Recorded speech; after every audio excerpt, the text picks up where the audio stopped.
नमस्कार दोस्तों। आज का डिक्टेशन 80 शब्द प्रति मिनट स्टार्ट होगा 5 सेकंड बाद। स्टार्ट।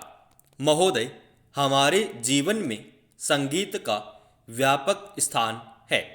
भारतवासियों को अपने प्राचीन युग से अथवा अपने पूर्वजों से शास्त्रीय संगीत के रूप में एक बहुमूल्य निधि मिली है।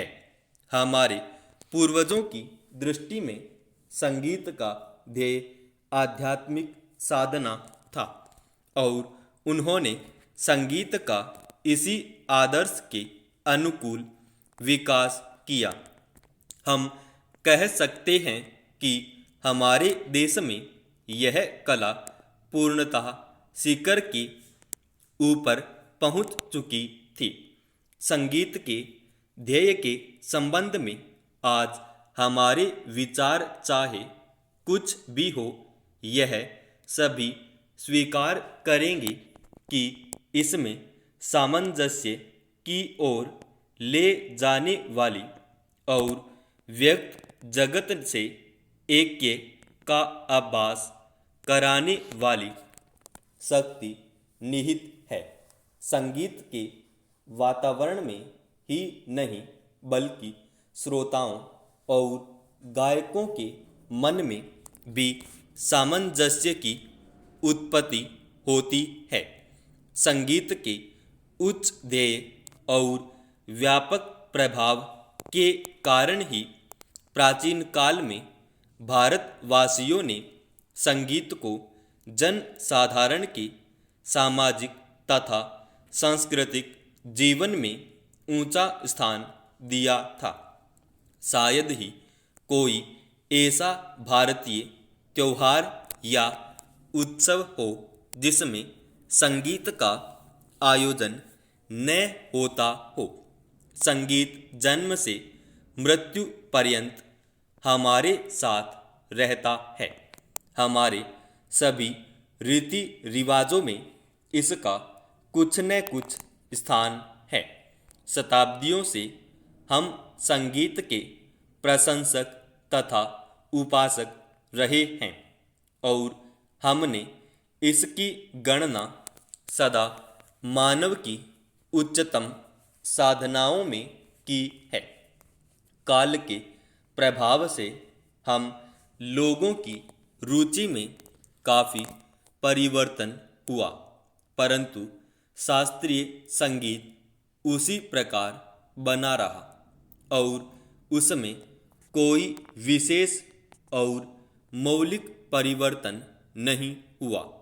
मुसलमान बादशाहों और अमीर उमरों के द्वारा संगीत को केवल प्रोत्साहन ही नहीं मिला, इसमें समयानुकूल हेर फेर भी हुए और आज विशेषकर उत्तर भारत के संगीत ने उसी युग से प्रभावित और बहुत अंशों में अनुप्राणित होकर अपना नया रूप ग्रहण कर लिया है।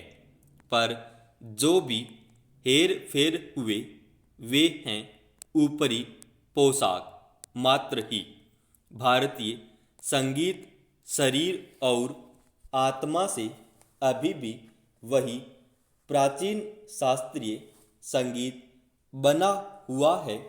ऐसी आशा की जाती है कि इसमें अभी भी इतनी शक्ति है कि यह अपने को एक बार फिर आधुनिक वातावरण के अनुकूल बना लेगा।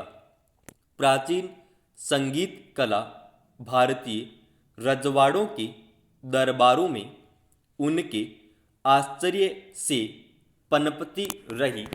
यह स्वीकार करना होगा कि भारतीय नरेशों द्वारा दिए गए प्रश्रय के कारण संगीत लुप्त होने से बच गया, परंतु यह भी मानना पड़ेगा कि इन वर्षों में भारत की जनता का शास्त्रीय संगीत से बहुत कम संपर्क रहा।